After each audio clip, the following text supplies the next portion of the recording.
우리 마음을 다해서 하나님 앞에 기도로 올려드리도록 하겠습니다.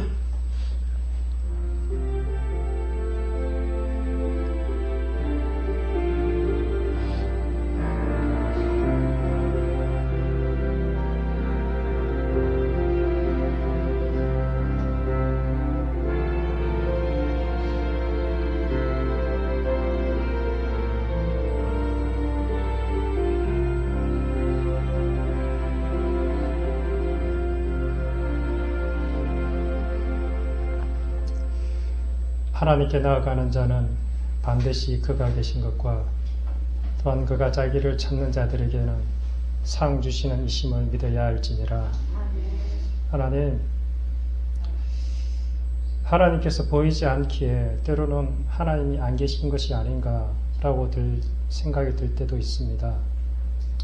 그러나 하나님, 아무리 생각해봐도 내가 존재하는 것과 이 세상이 존재하는 것, 그리고 이 강단에 있는 이러한 꽃이, 예쁜 꽃이 존재하는 것은 그저 우연이 된 것이 아니라는 사실, 그것을 제가 받아들일 수밖에 없습니다. 이것을 이 땅에 있는 모든 것들을 창조하신 분이 하나님이시고, 그 하나님께서 우리를 사랑하셔서 독생자를 보내주셨다는 그 사실 앞에 감사하며 항복하며 이렇게 예배를 드립니다. 하나님, 우리의 예배를 받아주시고 우리의 찬양을 받아주시고 우리의 기도를 받아주시옵소서.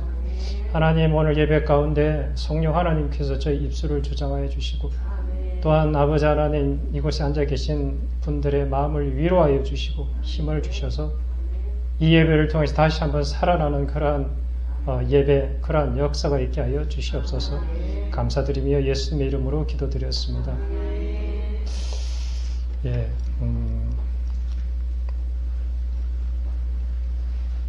사실 오늘 설교는 되게 떨리는 이 자리입니다. 왜냐하면 설교를 잘 준비하지 못했기 때문에 그렇습니다. 네. 그래서 되게 많이 지금 떨리고 있습니다. 어떻게 이 설교를 해야 할까. 그래서 왜 준비를 못하게 되는지 그 상황을 조금 설명을 드려야 되겠다, 저는 생각이 들었습니다. 오늘 이제 늘 수요일 되면, 목사님도 늘 그러시겠지만, 저도 수요일만 되면 이제 이렇게 설교에 대한 모든 압박감들이 사사사사 이제 몰려오기 시작합니다. 그래서 화요일 날 학교로 가고, 이제 수요일 날 이제 설교하고, 다음 또 목요일 날 내일 학교 가고, 이 3일이 제게는 조금 이렇게 좀 약간 그렇죠. 이 압박감으로 이제 다가오는 거죠. 그럼에도 불구하고 아침에 일어나서 이제 늘 하던 대로 이제 성경 읽고, 그리고 이제 기말고사 기간이라 이제 준비할 거 좀 준비를 해놓고, 이제 한 11시 30분경 돼가지고 이제 점심 먹고, 보통은 제가 이제 집에서 이렇게 설교를 준비하니까 잘 안 돼서 일찍 와가지고 여기서 이제 또 설교를 준비할 경우가 많거든요. 그 전에 물론 이제 어떻게 할 것인가 이런 것들을 생각을 하고 이제 묵상을 이렇게 하기 때문에 조금 이제 준비하는데 이제 조금 이렇게 도움이 되죠. 그래서 이제 오늘도 이제 점심 먹고 이제 잘 올라가 봐야 되겠네 하는데, 그때 갑자기 이제 우리 동료 전도사님께서 이렇게 전화가 왔습니다. 그래서 기말고사 관련해 가지고 이제 이렇게 기말고사 이렇게 시험 문제, 예상 문제가 있는데, 그것을 이렇게 좀 미리 이제 작성해서 같이 이제 좀 나누자. 뭐 나눌 것까지 이제 내가 준비한 것들을, 자기가 이제 일이 있어 가지고 기말고사 시험 문제가 미리 제출이 됐는데 그거를 이제 작성하기 어렵다고 그래가지고, 그래서 기말고사 시험에 대해서 이제 이런저런 이야기하다가 11시 30분경에 이제 통화를 했는데 거의 4시까지 이제 거의 통화를 그렇게 하게 됐습니다. 뭐 무슨 이제 그러면서 하나님께서 이제 인도하셨다는 생각이 드는데, 이제 여러 가지 어떤 자기 신앙의 문제, 그리고 여러 가지 어떤 이런 삶의 문제에 대해서 이런저런 이야기를 나눌 수가 있었고, 그동안 하나님께서 제게 깨닫게 해주신, 그리고 우리 여러분들에게 같이 나눠줬던 이런 십자가의 복음, 십자가 사랑, 그리고 이 자아의 죽음, 이제 이러한 복음에 대해서 이렇게 쭉 이렇게 이제 설명해 주는 그런 시간들이 있었습니다. 그리고 또 이제 그렇게 4시 마치자마자 그래 이제 빨리 가서 또 준비해야지 하고 이렇게 이제 출발을 했는데 아이고 오늘 또 비가 또 마침 또 와가지고 가다가 또 주유소 기름도 넣고 길도 막히고 그래서 올라오면서 어떻게 해야 되지 주님 이렇게 하면서 주님께 여쭤보면서 오늘은 원고 없이 그냥 감동대로 설교를 해봐야 되나 하는데 지금 되게 많이 떨리고 지금 목소리 떨리잖아 그죠? 그래서 준비를 한다고 했는데 어느 정도 준비는 됐는데 자꾸 왠지 이게 준비한 게 짧게 준비를 해서 사실 제대로 준비를 못했는데 이것보다는 그냥 이렇게 짧은 메시지지만 이렇게 하나님 주신 감동들을 그냥 나누고 시간 내는데 우리 같이 찬양하고 기도하는 시간을 가지면 어떨까라는 생각이 들었습니다. 그 전도사님하고 나눴던 그 내용들의 핵심은 뭐였냐면 사람은 말로 변하지 않는다. 아무리 네가 옆에서 떠들고 네가 옆에서 이렇게 남편에 대해서 남편이 이랬으면 좋겠는데 남편이 공부를 좀 더 열심히 같이 이제 부부가 같이 전도사님이거든요. 그래서 부부가 이렇게 저보다 나이가 한 60대가 넘으셨어요.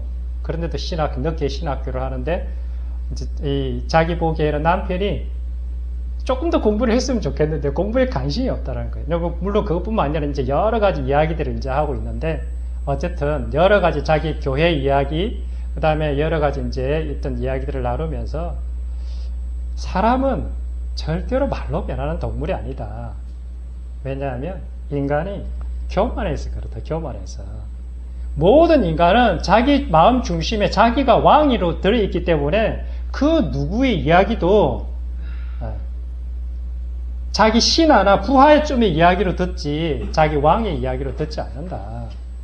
그러니까 자기 듣고 싶은 말만 듣고 자기 좋은 말만 듣고 그리고 자기 하고 싶은 대로 행동한다. 그게 인간이다. 그래서 사람은 절대로 말로서 변화되는 동물이 아니다. 그러면 사람이 언제 변하는가? 그것은 사람이 자기보다 힘센 사람의 앞에 섰을 때 자기가 그 힘센 사람 앞에 아무런 저항할 수 있는 능력이 없다고 생각할 때 그때 인간은 무너진다. 근데 그 존재가 누구냐? 그 존재가 살아계신 하나님인데 그 하나님 앞에 섰을 때 비로소 인간은 자기 자존심이 무너지는 현상이 일어나게 되고 자기보다 더 크고 더 힘센 존재가 있다는 것을 알 때 그 존재 앞에 무릎을 꿇게 된다. 그런데 우리 하나님은 어떤 하나님이냐? 그 힘센 존재가 폭력을 쓰지도 않고 권력을 내세워서 나를 굴복시키는 것이 아니라 얼마든지 힘과 권력과 권세를 가지고 있음에도 불구하고 나를 사랑해서 나라는 이 존재를 위해서 대신 죽어주는 그 십자가 사랑을 발견할 때 하나님의 그 사랑을 발견할 때 비로소 인간은 자기 자신의 모든 존재를 바쳐 그 사랑하는 나를 사랑하는 사람 앞에 내 모든 것을 던지게 된다. 그때 비로소 사람은 진정한 변화를 경험하게 된다. 그래서 우리가 사람을 변화시키려고 하면 절대로 안 된다. 무엇이 사람을 변화시킬 수 있는가? 그것은 내가 하나님께로 받은 사랑이 뭔지를 알아야 그 사랑을 알고 그 사랑을 내가 다른 사람들한테 예수 그리스도를 흘려보낼 때 비로소 그 사람은 그 사랑에 항복해서 내가 주님께 항복했던 것처럼 그렇게 해서 내 사랑에 항복해서 사람은 그렇게 내 말을 따르고 나에게 그 사람이 변화가 되기 시작한다. 그런 얘기들을 나눴죠. 그래서 사람은 사랑만이 유일하게 사람을 바꿀 수 있다. 사람은 사랑 외에는 절대로 바뀌지 않는다. 누구에게 항복하는 것 같고 누구에게 말을 듣는 것 같지만 그것은 잠깐 그 힘센 그 권력 앞에 그 세력 앞에 그 돈 앞에 잠깐 무릎 꿇는 척을 하는 것이지 존재론적으로 항복하는 것은 유일하게 사랑밖에 없다. 어떤 사랑이냐? 자신을 내어주는 온전한 사랑, 십자가의 사랑만이 그 사람을 진정 바꿀 수 있는 유일한 근거다. 그래서 우리는 어떻게 해야 되냐? 하나님께서 우리를 사랑하신 것처럼 내가 바꾸고 싶은 저 대상을 향해서 그렇게 똑같이 하나님의 반응으로 보여줘야 된다. 그래서 그 사람을 향해서 내가 오래 참아야 하는 거다. 하나님께서 나를 오래 참아주셨듯이. 그리고 내가 그 사람을 향해서 끝까지 견뎌내야 하는 거야. 하나님께서 나를 내가 변화될 때까지, 하나님의 사랑에 항복할 때까지 기다려주셨듯이. 그리고 끝까지 그 사람을 믿어야 된다. 하나님께서 나를 믿고 내 마음에 들어오시기로 작정하셨듯이. 그래서 하나님의 사랑을 받게 되면 어떤 현상이 벌어지느냐? 이제는 다른 사람을 판단하거나 미워하거나 정죄하거나 심판할 수 있는 심판하거나 그럴 수가 없게 된다. 하나님의 사랑이 들어온 자는 그 하나님의 사랑 때문에 내가 사람들을 판단하거나 어떤 사람들에 대해서 어떠한 선입견을 이런 것들을 사람을 배제시키는 일은 없게 된다. 그래서 이제 이런 얘기를 하면서 이 세상에 그 생명을 유지하는 원리가 있는데 그것은 이 세상이 생명이 유지되는 원리는 누군가가 죽음을 통해서 그 다음 세대가 생명을 이어가는 것. 이것이 세상의 원리다. 하나님께서 생명을 보존하는 원리다. 그래서 우리 인간이 살아갈 수 있는 원리는 뭐냐면 우리가 밥을 먹고 그 다음에 야채를 먹고 과일을 먹고 고기를 먹고 하는 이 모든 것들은 사실은 그들의 죽음을 통해서 내가 살아가게 되는 이러한 모습들을 상징적으로 보여주는 거다. 그리고 자녀들이 성장하고 자라나는 것은 부모의 사랑과 희생과 어떤 그 죽음을 통해서 그 죽음과 같은 그 사랑을 통해서 다음 세대 자녀들은 자라나게 되는 거다. 그와 마찬가지로 우리들이 영적인 생명의 원리, 누군가 영원히 살아나는 원리도 마찬가지로 내가 저 사람을 위해서 죽을 때 비로소 저 사람이 나의 죽음을 통해서 살아나는 것. 이것이 예수님께서 십자가에서 우리를 통해서 보여준 이 사랑의 원리, 생명의 원리가 이것을 통해서 전달된다. 그러니까 우리가 해야 될 것은 다른 사람들한테 이랬으면 좋겠다. 너 왜 그러니? 너 왜 이렇게 말을 안 들어? 난 당신이 이랬으면 이게 아니라 그냥 예수님의 사랑으로 살아가는 것. 그리고 잔소리가 아니라 십자가의 사랑으로 그 대상을 향해서 사랑으로 온유함으로 권면하는 것. 예, 그런 거죠. 그것이 마음이 안 들어서가 아니라 그 사람이 저렇게 하는 것이 안타까워서 저렇게 하면 안 되는 것이 안타까워서 사랑으로 그 사람한테 권면하는 거죠.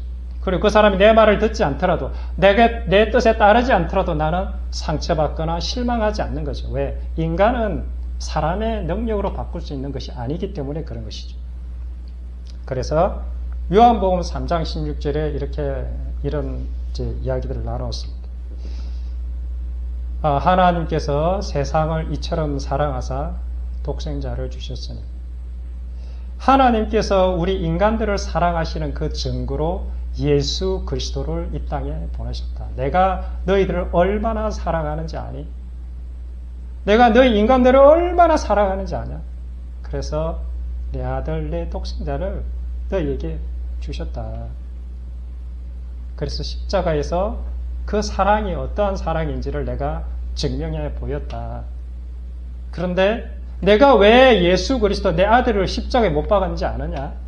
너희를 사랑하는데 너희를 사랑하는 목적이 뭔지 아느냐? 그러면서 이제 요한일서 3장 16절의 말씀을 이렇게 나눴습니다. 이제 깨달은 말씀이죠.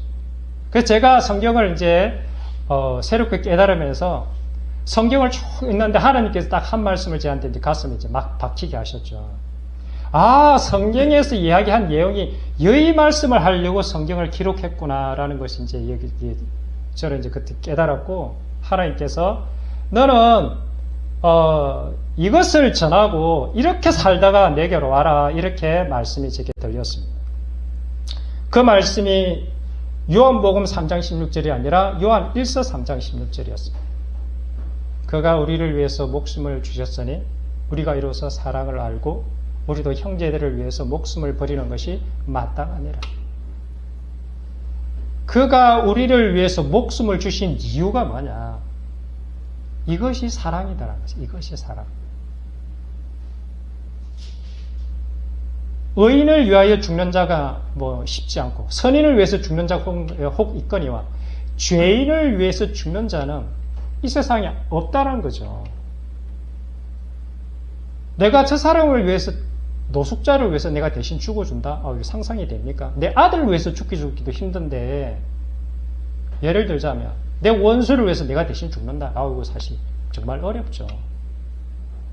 그런데 예수님께서는 사랑이 뭔지를 그 십자가 사건을 통해서 우리에게 보여주셨다는 거죠. 하나님의 사랑은 이런 거예요.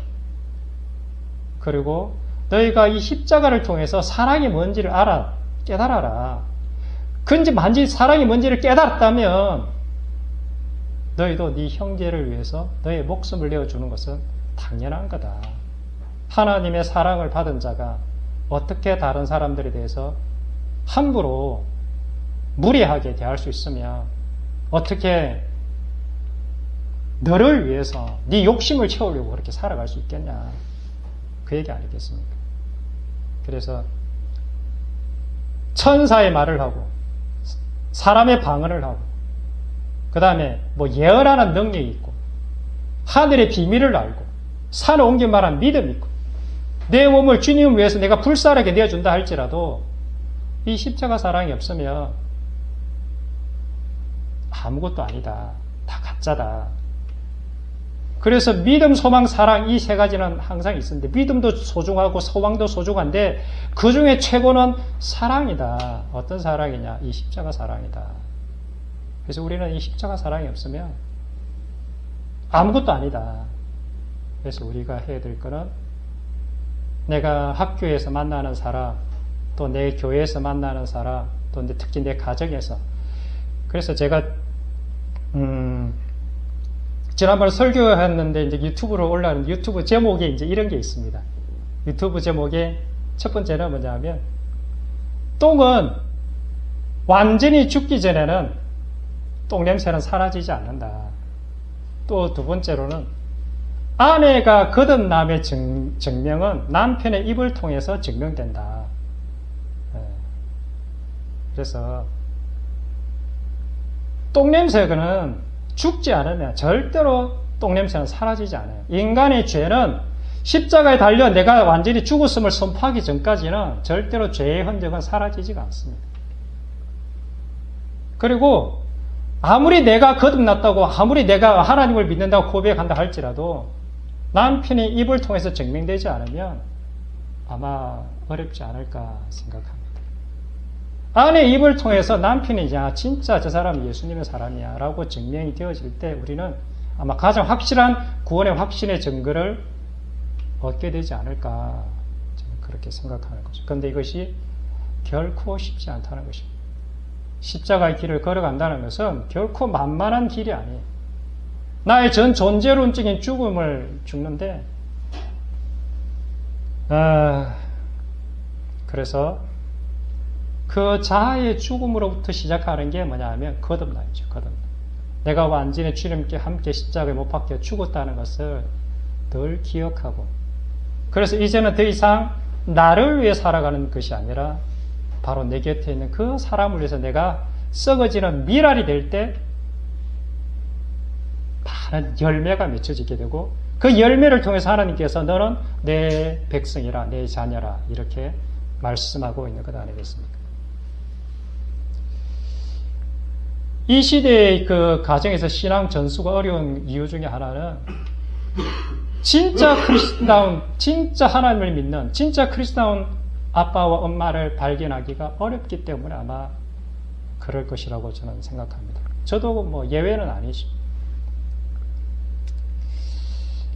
그래서 성경에서는 이 가정에서의 남편과 아내의 중요성이 얼마나 중요한지 성경 곳곳에서 부부 간의 관계에 대해서 성경에서는 이렇게 가르치고 있습니다.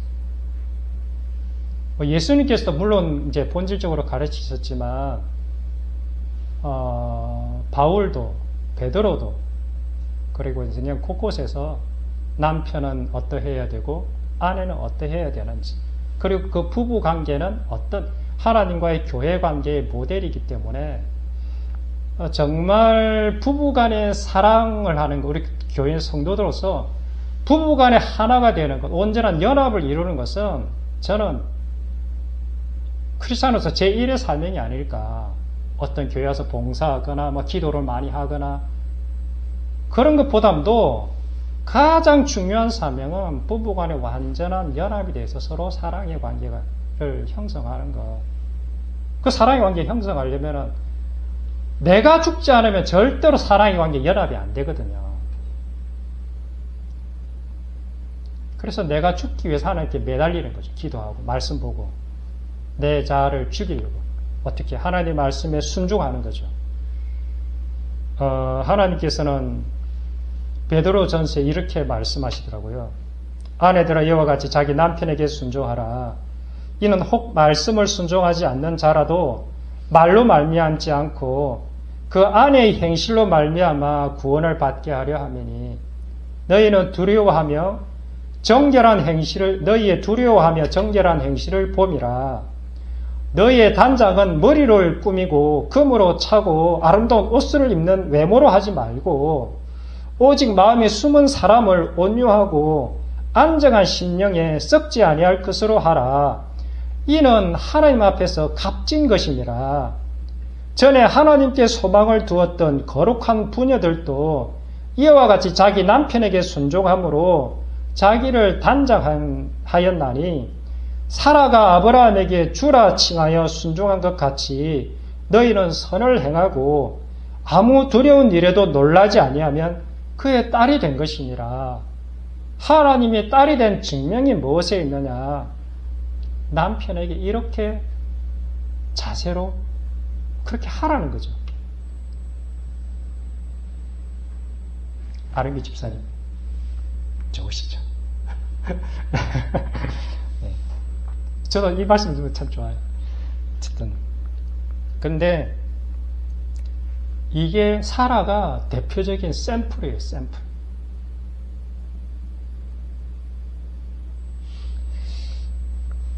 앉아서 차려주는 상을 먹는 남편이 큰 사람입니까? 아니면 그 상을 차리기 위해서 부지런히 서서 일하고 요리하고 그리고 이렇게 그 상을 차려서 남편에게 서빙하는 사람이 높은 사람입니까? 어떤 사람이 큰 사람입니까? 누가복음 22장 27절에 이런 말씀이 있습니다. 앉아서 먹는 자가 크냐? 서서 섬기는 자가 크냐? 앉아서 먹는 자가 아니냐?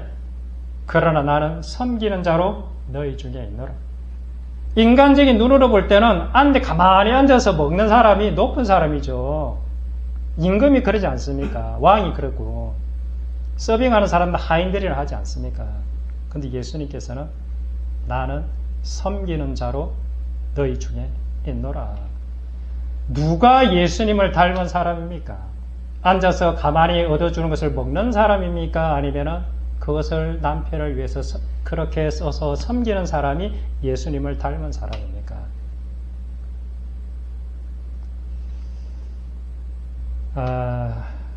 사실은 아내의 자리가 저는 어찌 보면 남편의 자리보다 더 높고 큰 자리가 아닌가 저는 그렇게 생각할 때가 많이 있습니다. 물론 남편도 이렇게 고생 많이 하죠. 그렇지만 보이지 않게 정말 이렇게 수발을 다하고 이렇게 신경 쓰는 걸 보면 오늘날에는 더 아내들이 옛날보다, 물론 옛날도 그렇게 했지만 돈도 벌어야 되고 또 집안도 살림도 또 같이 해야 되고 그런데 불만이 많죠. 왜 나만 이러냐고. 너무 이렇게 억울하다는 거죠. 그래서 오늘날 이 여권신장이라는 명목으로 이 섬김의 자리가 얼마나 귀한 자리인지에 대한 이게 눈을 사실은 가려버리는 거죠. 그래서 자기 자신의 권리와 목소리를 내려고 하고 그리고 내라고 그러고 세상은 그렇게 요구를 하고 있는 것 같습니다. 물론 뭐 노예처럼 종처럼 그렇게 네가 그렇게 살아라 이런 뜻은 아닌 것입니다. 아까 말했듯이 생명을 유지하는 원리, 그 원리는 누군가가 희생이 되고 누군가가 죽음으로 이 사회는 돌아가고 생명이 유지된다는 것이죠. 그래서 남편과 가정은 그 아내의 희생으로 사실 이 가정이 유지되고, 또 아내와 또 자녀들도 남편이 밖에 나가서 그렇게 노력함으로 이렇게 희생됨으로 사실은 그 가정이 유지가 되는 것이죠. 그래서 사실은 앉아서 먹는 자가 큰 것이 아니라 서서 섬기는 자가 사실은 진짜 큰 것이죠. 그래서 예수님은 우리 보고 낮은 곳으로 내려가라. 이 땅에서 자기를 낮추는 자가, 견적 천천히 받으세요. 자기를 낮추는 자가 천국에서 큰 자다. 그렇게 말씀하고 있는 것 아니겠습니까?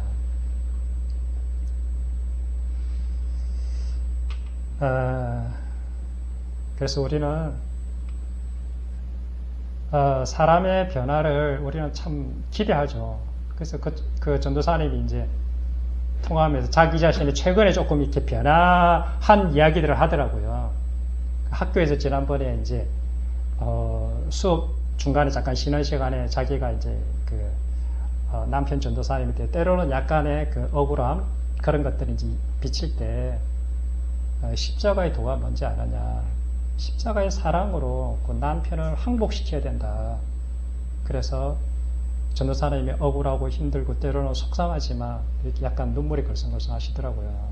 자기가 이제 너무 이렇게 힘들인데 맨날 약간 뒤치다거리를 내가 하는 것 같으니까 남편은 이렇게 이제 막 일만 벌려놓고 자기가 뒷수습하러 다니고 그렇게 한평생을 이제 자기가 살아왔다는 거죠, 늘. 근데 그 자리가 가장 영광스러운 자리다. 그 자리가 정말 영광스러운 자리고 십자가에 내가 죽을 수 있는 자리가 가장 고귀한 자리다. 그것이 바로 믿음의 사람의 증거다. 이런 얘기를 듣고 자기가 그러면서 이제 남편이 어떤 그런 약간 불만을 이렇게 볼 때마다 입으로 이제 그렇게 얘기한대요. 아, 십자가 사랑, 십자가에서 내가 죽었지. 이러면서 자기가 이렇게 고백하면서 이제 그런 마음들을 내려놓기 시작하고 남편에 대해서 이렇게 이제 그 마음들을 이렇게 좀 자기가 옛날보다 이렇게 마음이 많이 부드러워졌고 이렇게 편안해지고 이런 것들을 이제 고백을 하더라고요. 그래서 너무 감사하다. 그래서 오늘 두성 없지만 이 나라가 살려면 가정이 살아야 되고 가정이 살려면 부부가 살아야 되는 것입니다. 누구나 알고 있는 이야기죠.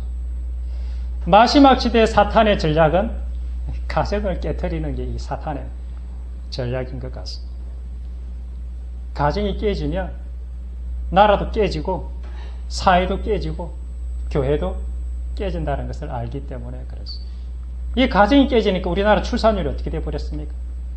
물론 가정이 깨지는 여러 가지 이유가 있긴 하겠지만 출산율이 또 이렇게 떨어지는 이유가 있긴 하겠지만 그 가정을 유지한다는 게 얼마나 자녀들이 볼 때 행복하지 않은 그 부모들을 보면서 내가 가정을 이루고 싶다라는 생각이 들겠습니까?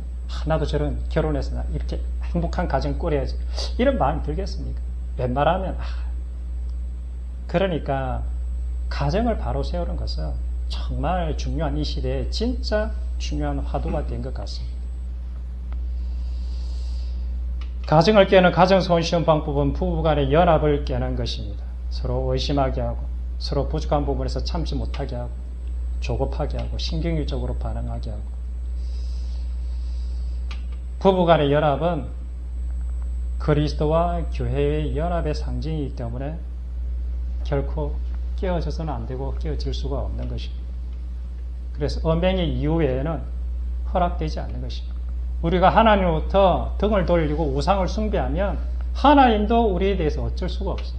우리를 떠나실 수밖에 없는 것이죠. 그러나 그거 외에는 하나님과의 연합은 부부가 연합처럼 절대로 깨어지지 않는 것입니다.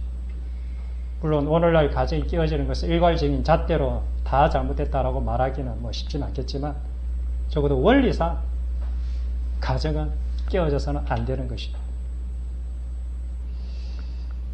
어쨌든 결론은 아내와 남편과의 온전한 연합을 위해서는 누군가는 죽어야 된다는 것이죠. 내가 먼저 죽어야만 그 연합이 이루어지는 것입니다. 그래서 하나님께서 먼저 십자가의 죽으심을 통해서 하나님과의 화목하는 역사가 일어나게 되는 것입니다. 그래서 먼저 사랑을 받은 자가 먼저 죽는 것입니다. 아내는 엄마의 마음으로 남편의 허물을 다 보듬어 안을 수 있는 그 마음의 넉넉함을 키우셔야 할 것입니다. 남편은 아내를 따뜻한 마음으로 오래 참고 기다려주시는 그 섬세한 배려, 이런 것들을 키우셔야 할 것입니다. 그 말을, 그렇지만 이게 말처럼 또 들었다고 해서 쉽게 되는 것이 아닙니다. 그럼에도 불구하고 잘 되지 않지만 그럼에도 불구하고 하나님 앞에서 내가 말씀에 의지해서 베드로가 그물을 내렸듯이 우리도 하나님의 그 말씀에 의지해서 내가 아내를 사랑하기로 날마다 결단하는 것입니다. 그 사랑을 내게 부어달라고. 왜냐하면 그 사랑이 내 안에 없기 때문에 하나님께서 성령을 통해서 내 마음에 사랑을 부어주셔야만 비로소 내가 아내를 조건 없이 사랑할 수 있게 되기 때문에 그렇습니다. 그래서 우리는 말씀에 의지해서 날마다 나를 오늘도 못 받고 내일도 못 받고 그러다 보면 어느 틈엔가 나 안에 나도 모르게 내 안에 없던 사랑을 하고 있는 나를 발견하게 되면서 놀라게 되실 것입니다. 내가 이런 사람이었나? 이것이 하나님의 은혜였구나. 이 사랑하는 것이 얼마나 귀하고 감사한 건지, 조건 없이 사랑할 수 있는 그 사랑을 한다는 이 사랑이 얼마나 귀하고 감사한 건지 아마 놀라게 되실 것입니다. 우리는 내 힘으로는 그런 사랑을 할 수 없지만 이럴 때 적용하라고 주님 주신 말씀이 빌립보서 4장 14절의 말씀, 4장 13절의 말씀입니다. 내게 능력 주시는 자 안에서 내가 내 아내를 조건 없이 사랑할 수 있습니다. 내게 능력 주시는 자 안에서 내가 내 남편을 조건 없이 존경할 수 있습니다. 이렇게 적용하는 것 아니겠습니까? 그가 우리를 대신하여 자신을 주심은 모든 불법에서 우리를 속량하시고 우리를 깨끗하게 하사 선한 일을 열심히 하는 자기 백성이 되게 하려 하심이라. 그렇습니다. 주님께서 십자가에 달리신 목적이 바로 이전에 나밖에 모르고 모든 생각의 중심이 나 중심적이었는데 이제는 나를 죽여서 저 사람을 살리기 위해서 내가 죽는 것을 기뻐하는 그러한 존재가 되는 게 선한 일을 열심히 하는 자기 백성이 되는 것입니다. 하나님께서는 예수님의 십자가의 죽음을 통해서 하나님께로 나오는 자를, 예수님께로 나오는 자를 다 그러한 사랑의 사람으로 다 바꾸어서 그리스도의 옷을 입혀가지고 그 사랑의 옷을 입혀서 천국으로 데리고 가실 것입니다. 그래서 이러한 열매를 가진 자, 이러한 향기를 가진 자, 그런 자를 하나님께서 그날에 구원하실 것입니다. 너는 내 백성이라, 너는 내 자녀라. 우리 모두가 예수님의 그 십자가의 사랑을 가슴 깊이 깨닫고 십자가가 하늘에서 내려주신 이 땅의 가장 유일하고 가장 소중한 보물이라는 것을 우리가 모두가 발견하게 되셨으면 참 좋겠습니다. 그래서 밭에 감추인 보화를 발견해서 어떻게 됐습니까? 자기의 모든 것들을 팔지 않습니까? 그것은 이 땅에 자기가 관계된 모든 것들을 파는 거예요, 사실은. 돈도 버리는 거고, 가족 관계도 버리는 거고, 자기 존재를 버리는 거예요. 가족 관계 버린다고 해서 다 떠나라 이런 뜻이 아니에요. 더 이상 이 땅에 것에 집착하지 않는 존재. 그리고 하늘에서 내려주신 것만 안에서 내가 자녀를 사랑하고 가족을 사랑하고 그리고 이 세상을 사랑하는 거죠. 그래서 이 세상 것을 다 버려야 비로소 하늘에서 주신 그 십자가를 내 손에 쥘 수가 있는 거지. 이 땅의 것을 팔지 않으면 십자가를 쥘 수가 없을 뿐만 아니라 십자가의 가치를 발견한 사람은 이 땅의 것을 팔지 않을 수가 없는 거예요, 사실은. 십자가의 가치를 몰라서 못 파는 거지. 십자가의 가치를 발견하는 순간 아무런 땅의 것들은 아무런 의미가 없구나. 그렇게 되는 것이죠. 그래서 우리 모두가 예수님의 그 십자가 사랑, 그 십자가의 의미를 진짜 발견하는 그 눈이 확 뜨여져서 이제는 이 땅의 것이 아니라 천국에 대한 소망을 두고 이 땅에서 그 어떤 환경에서도 하나님께서 허락하신 환경이니까 하나님을 믿어드리고 하나님께서 나를 선하신 길로 인도하실 거야. 내가 알지 못하는 하나님의 뜻이 있을 거야. 내 인생이 이해가 되지 않지 않습니까? 내가 왜 저 사람하고 결혼했는지, 왜 내가 이 가정에 태어나서 이런 삶을 사는지 이해가 안 되지 않습니까? 그렇지만 하나님의 분명한 선하신 뜻이 있으니까 그것을 하나님을 믿고 이 자리에서 하나님께서 허락하신 것, 네가 그 자리에서 네 남편을 사랑해, 네 아내를 사랑해, 그 말씀에 내 존재를 던지는 거죠. 그러다 보면 하나님의 역사하심, 놀라운 역사하심을 분명히 경험하게 되실 것이라 확신합니다. 우리 모두가 다 이 십자가의 길, 이것이 좁은 물이고 좁은 길이에요. 이 길을 가지 않으면 구원은 없는 거죠. 그래서 우리 모두가 다 이 길을 걸어가 가지고 천국에서 다 만날 수 있었으면 좋겠습니다. 기도하겠습니다.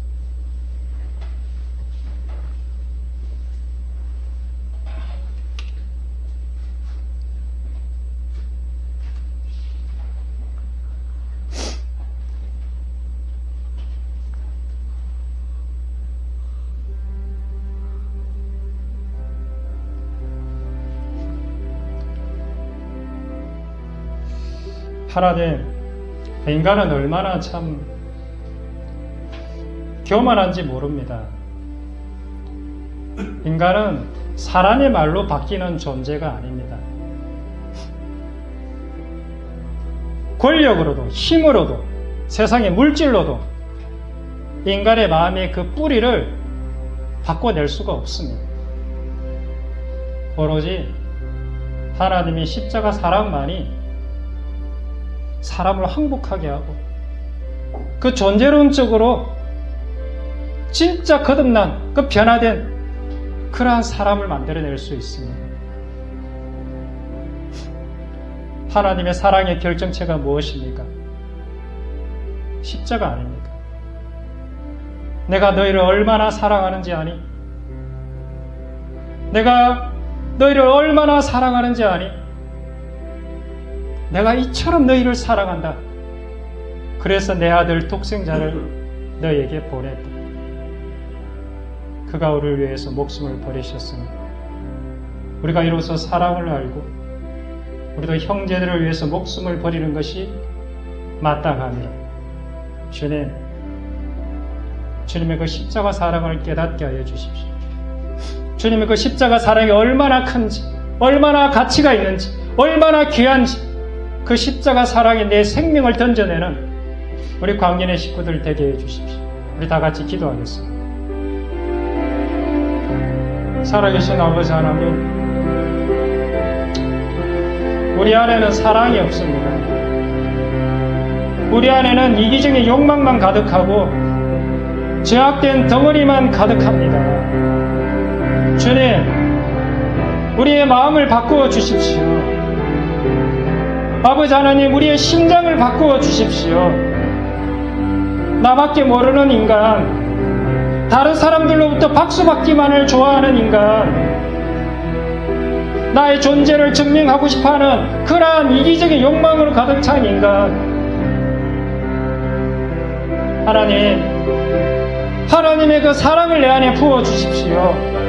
주님의 그 십자가의 사랑을 내 안에 부어 주십시오. 하나님, 내 속에는 사랑이 없습니다. 하나님께서 부어주시지 않으면 나는 그 사랑을 할 수가 없습니다. 주님, 성령 하나님 이 밤에 내게 오시옵소서. 성령 하나님 내 안에 찾아오시옵소서. 그래서 하나님의 그 십자가 사랑을 주변에게 전할 수 있도록 하나님 그 길을 걸어갈 수 있도록 도와주십시오. 우리 광인의 식구들 한 사람 한 사람이 예수님의 십자가 사랑을 알아서 아버지 하나님 내 곁에 있는 남편과 내 곁에 있는 아내를 예수님의 사랑으로 사랑해낼 수 있는 그러한 하나님의 사람 되게 하여 주십시오. 하나님, 가정을 살려주십시오. 하나님, 이 시대의 가정을 살려주십시오. 아버지 하나님, 가정이 살아야 교회가 삽니다. 가정이 살아야 나라가 살고, 가정이 살아야 이 사회가 사는 것 아니겠습니까? 주님, 이 시대에 이 가정을 지켜내기가 얼마나 어려운지요. 아버지 하나님, 이 가정의 연합을 위해서 부부간의 연합이 필요합니다. 부부간의 하나 되는, 온전히 하나 되는 그런 역사가 필요합니다. 아버지 하나님, 우리나라 이 가정, 아버지 하나님, 진정 부부간의 온전한 연합을 이루는 그러한 아버지 하나님이 그리스도와 교회의 연합의 모습을 갖춰낼 수 있도록 하나님 도와주십시오.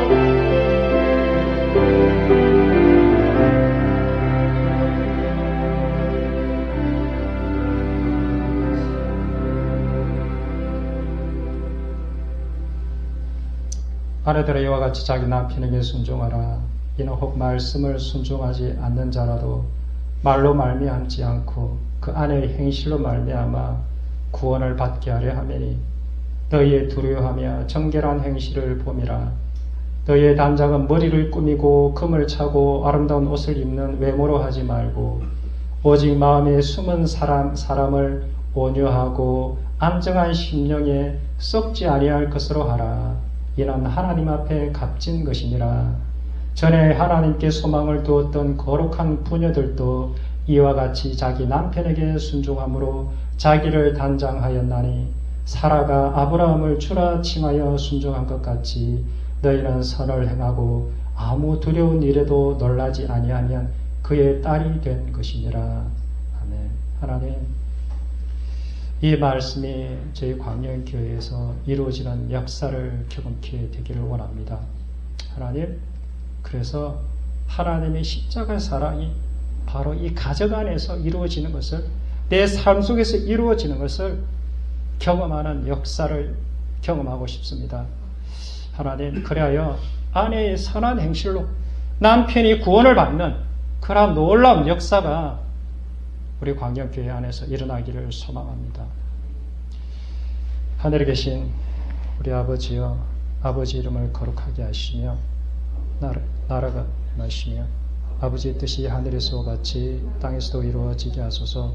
오늘 우리에게 일용할 양식을 주시고 우리가 우리에게 죄를 사하여 준 것 같이 우리 죄를 사하여 주시고 우리를 시험에 빠지지 않게 하시고 담에서 구하소서. 나라와 권능과 영광이 영원히 아버지의 것입니다. 아멘.